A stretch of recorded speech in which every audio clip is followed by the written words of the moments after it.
Foundation is not only home to the nation's premier indoor track and field center, but they're committed to providing the youth with educational and educational, athletic, as well as community programs.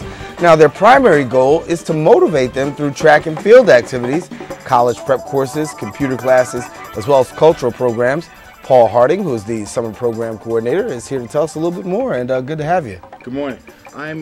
Thank you for having me here. I'm here actually with Alianne Pompey, who's the education director, not being able to be available. And the foundation is located in, I should say this very quickly, a major facility, meaning the International Hall of Fame of track is in that building, and it's a very state-of-the-art facility in track. The big advantage of that in relationship to education is hundreds, if not more, high school and track programs bring their youth through the building. The majority who are in high school are not going to receive athletic opportunities and scholarship.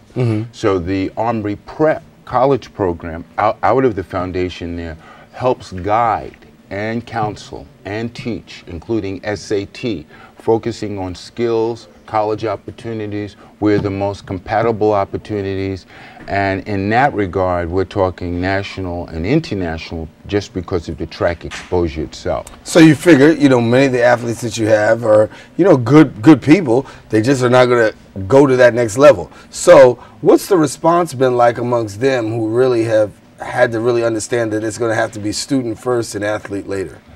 That's a very good question, and I'm glad to answer that, because in the period in which I've been there, which has been certainly more than a couple of years, the students come in often having very little information, knowledge, or even confidence in the culture and process of college. I've seen a 20 to 30% increase of students' activities in the Armory Prep program, I would say in less than 2 school years.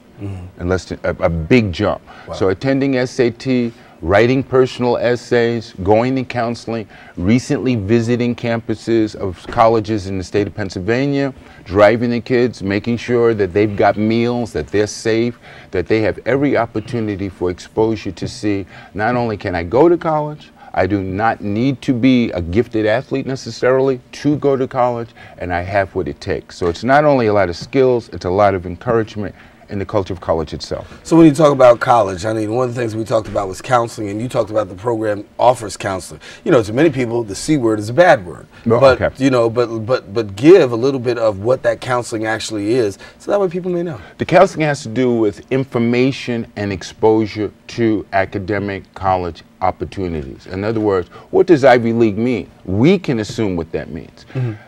I do not necessarily believe, I'm in the 11th grade, I can never go to Harvard or a major school.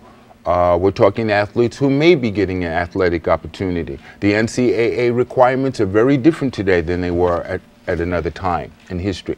So preparing and letting people know there's many different ways to qualify, not just one, not just the SAT, and making sure that that information, and I want to stress the word confidence, seeing that half full glass, focusing on what you do know. A high percentage of our kids coming out of first, second, and even third generation immigration are often hesitant to speak on that in their college essays because of the atmosphere or paranoia regarding, in general, immigration.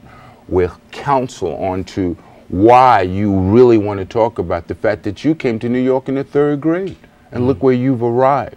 You're already a scholar.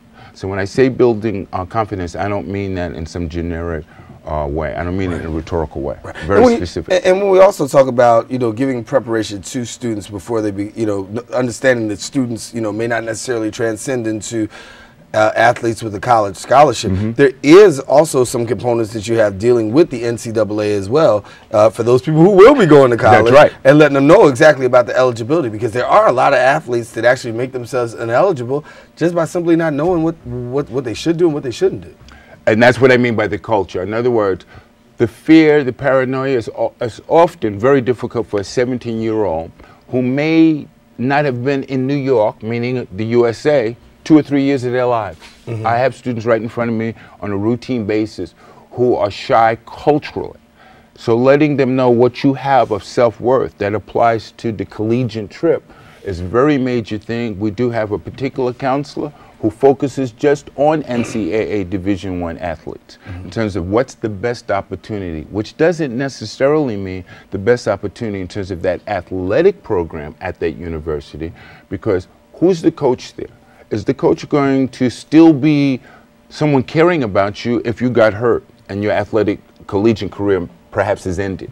So we talk about all of those realities, those options, and to keep it upbeat. And the activity, the increase of students coming in and out, and relationship to getting accepted in college. A particular girl who comes from, I believe, Uganda or Ghana, I'm not sure. She just was, she's a senior in high school. She was recently accepted at Rutgers and Howard.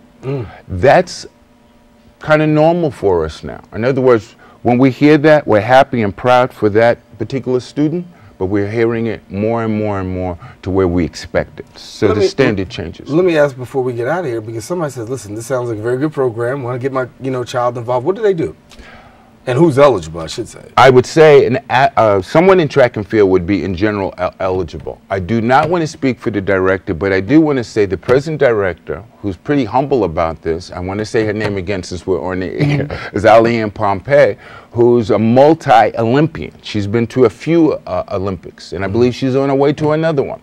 The previous director, a gold Olympian.